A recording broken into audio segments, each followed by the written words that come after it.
Welcome to 1918. Oh, we should be wearing like all of our 1918 cool garb. 1918 The way era clothes. We all need top hats. Of course, none of us have them right now, but you get Yes. it. Well, we lived through a pandemic a couple of years ago, and this was a pandemic Very that happened similar. back in about a little over 100 years ago, Yep. the Spanish flu of 1918, where thousands of Americans died worldwide, or people worldwide. And that is an interesting setting for this movie that we're going to review. We did a trailer reaction for this movie, Coup, and we're now going to talk about it because Kathy and I and all of us saw this film. That's right. And starring Peter Sarsgaard and Billy Magnussen and Sarah Gadon, and directed by Joseph Schuman and Austin Stark. It's available to rent video on demand on Vudu currently. And what do you guys think?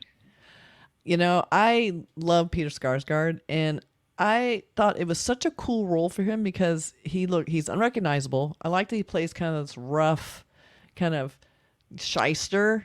And so I'm used to seeing him in kind of slicker stuff where he's kind of the smartest guy in the room. So he still is the smartest guy in the room, but nobody knows it because he's being a shyster. So I enjoyed that. But he's fantastic. Just love him.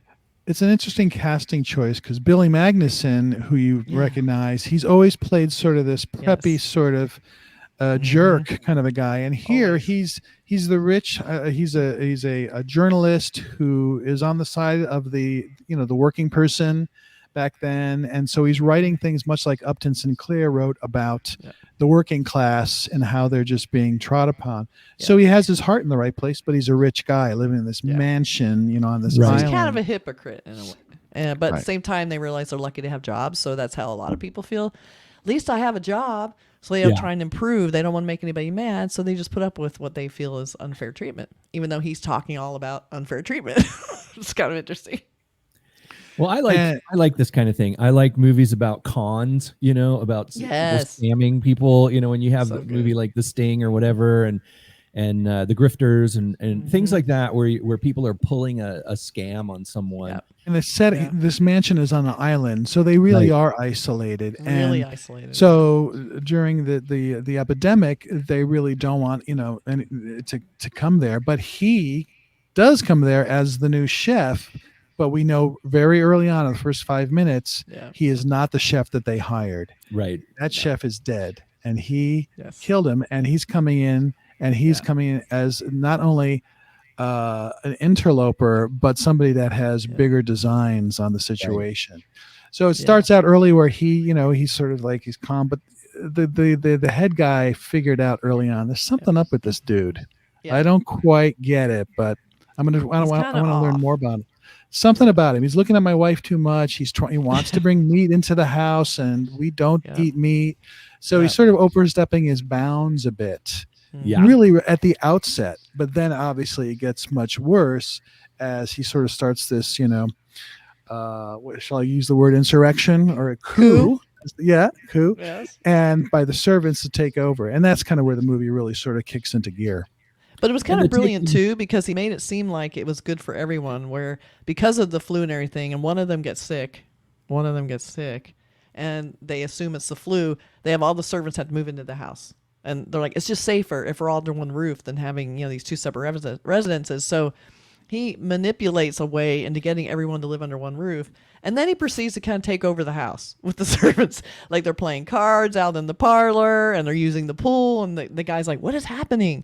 And at that point, he feels like he's losing control. So I kind of love that idea where here this guy has this pristine, everything's under his control, everything's working. And then when he's challenged even a little bit, he just doesn't even know what to do with it. Like he doesn't know how to handle it. This one guy is kind of like, you're the one who's fired. It's like in the trailer. He goes, you're fired. He goes, no, you're fired. It's like, so he just, how can you fire someone who won't leave? Okay, you're fired. Fine, fire me. I won't cook for you, and I'll still be here. So like, and he knows how to handle a gun, and so that kind of stuff is like intense. Like if you're like, I've never shot a gun before, but I've got to do it in a certain situation. So there is that intensity, but it also has a sense of humor. It has a fun sort of that class system comedy. So that kind of mix is really hard to pull off, but I think they did a nice job, specifically because Peter Sarsgaard really brings it in this, and he sort of has that attitude, accent. That look. So good. I love the Southern accent. I love too. I just want to keep using this phrase where our rich guy, Madsen says something like, he says something to him and he goes, "Kiss my ass, Nancy boy." And he's like, "What'd you say?" And he goes, "Nothing." That's a classic Nancy boy. Right. He was such an asshole. But I mean, I loved his mustache. He's all like, "Oh, this will make me look very upscale." He has this mustache, and when he puts on his chef's hat and he brings out the food, and he's actually a good cook because he worked for the cook. So he's pulling it off in a way, but he's so like not respectful to them. Like, he's clearly not had this job before because he's kind of pushing all the limits. So I love just seeing that. All the nudging of all the norms was really fun to see. And that was kind of fun. And you actually start feeling sorry for the rich guy, which because you're like, you feel like he's sort of not necessarily on the bad side of the issues, but he's just kind of a hypocrite and not really walking the walk when it comes right down to it. So he didn't really do anything that terrible except treat the people unfairly that he's apparently protesting about treating unfairly. So it was kind of that, pointing that out to him. But just seeing, Sarsgaard, running around with that huge gun and threatening everyone with it, and the wife going, "Oh, he's kind of hot." That's just hilarious. So I enjoyed all that. It kind of has it's a relative related in a way to Ripley, or the talented Mr. Ripley idea. It's interesting when you're writing something like this. There's two choices that you can make. You can start the story off and have, when you start watching it, you don't know who this guy is. He shows up, he's the chef. And as the story progresses, you gradually get little clues here and there to find out more and more about him. And you realize, or just through clues in his actions and his things he says, maybe he's not who he thinks he is. And you kind of discover along with the cast, the characters, that something's not right. But, this one starts off, which is an interesting choice for the story for me. Right. That's true. It's an original script in that way, I think. It's like it sort of upends what you think you might be seeing. You're going to go see this sort of mannered comedy thing but it's so much more, and it's just like, it's fresh, even though it's sort of stuff you've seen before, at least the setting. Right. I felt it was like a sort of topsy-turvy, so it was very thoughtful. Because Ripley was like that too. Ripley, he's not, he's not exactly who he says he is.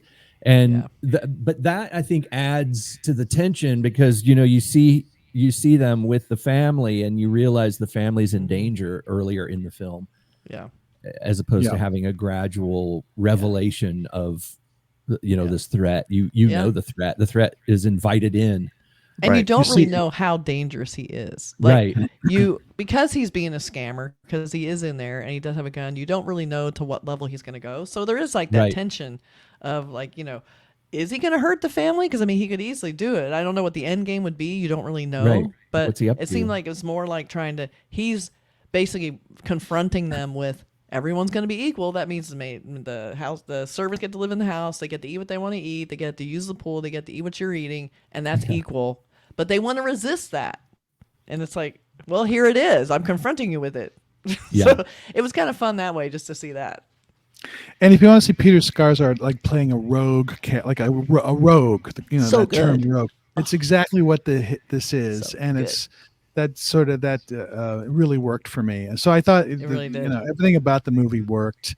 It's a dark comedy with some some thriller moments. Great location. Location, well directed, really good script.